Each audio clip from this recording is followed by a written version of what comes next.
السلام علیکم ورحمۃ اللہ وبرکاتہ۔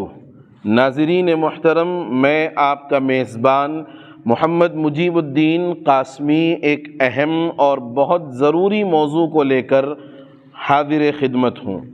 جی ہاں ناظرین، آج کی ہماری ٹاپک ہے ٹیپو سلطان سے نفرت کی اصل وجہ کیا ہے۔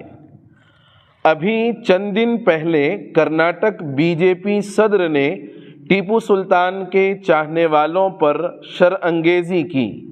اس شرانگیزی کی وجہ جاننے کے لیے جب میں نے تاریخ کے اوراق کو پلٹنے کی کوشش کی، تاریخ کے حوالے سے کچھ جاننا چاہا، تو یہ بات کھل کر سامنے آئی کہ حضرت ٹیپو سلطان شہید رحمۃ اللہ علیہ، جنہوں نے اپنی سلطنت کا نام خداداد سلطنت رکھا تھا، ان کی سلطنت میسور کے علاوہ کیرلا کے شمالی علاقے تک پھیلی ہوئی تھی۔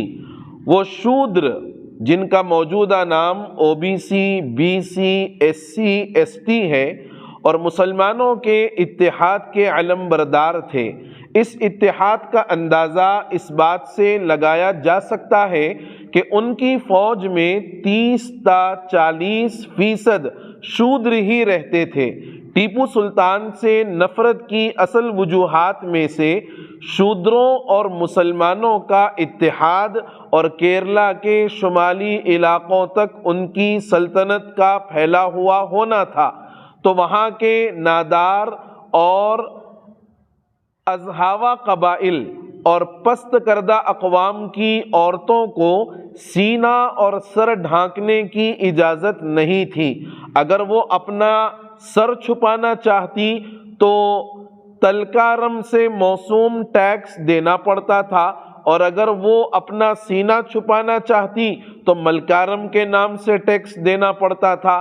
اس ظلم کے خلاف ٹیپو سلطان نے قانون بنایا، جس سے برہمنوں کی ٹائیں ٹائیں فش ہو گئی۔ ایک بات یہ بھی پتہ چلی کہ ٹیپو سلطان کی فوج کا جو جرنیل تھا وہ برہمن تھا، جس کا نام تاریخ کی کتابوں میں پورنیا پنڈت، جو حیدر علی کے دور سے فوجی کمانڈر تھا، اسی نے ٹیپو سلطان سے بغاوت کر دی تھی۔ میر صادق کو بھی اسی نے اکسایا تھا۔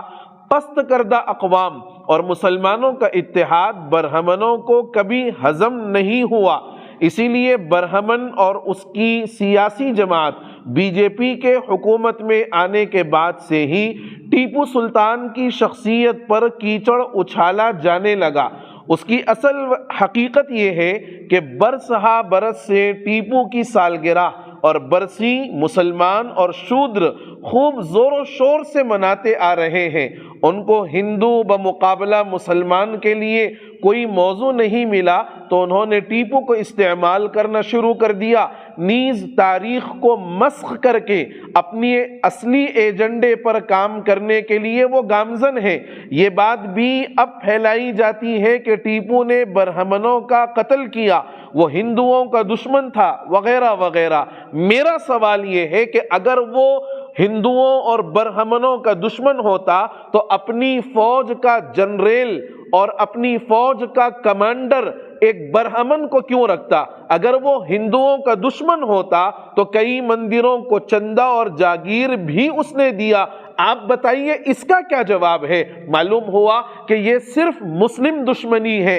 ایسے نازک ترین حالات میں مسلمانوں کو چاہیے کہ وہ تاریخ سے واقفیت حاصل کر کے جن کو مسلمانوں کے خلاف آلے کار کے طور پر استعمال کیا جا رہا ہے ان کے قریب ہوں اور صحیح تاریخ بھی پیش کریں، تاکہ جب حقیقت سامنے آئے تو معلوم ہو کہ کون ملک کا وفادار ہے اور کون ملک کا غدار ہے۔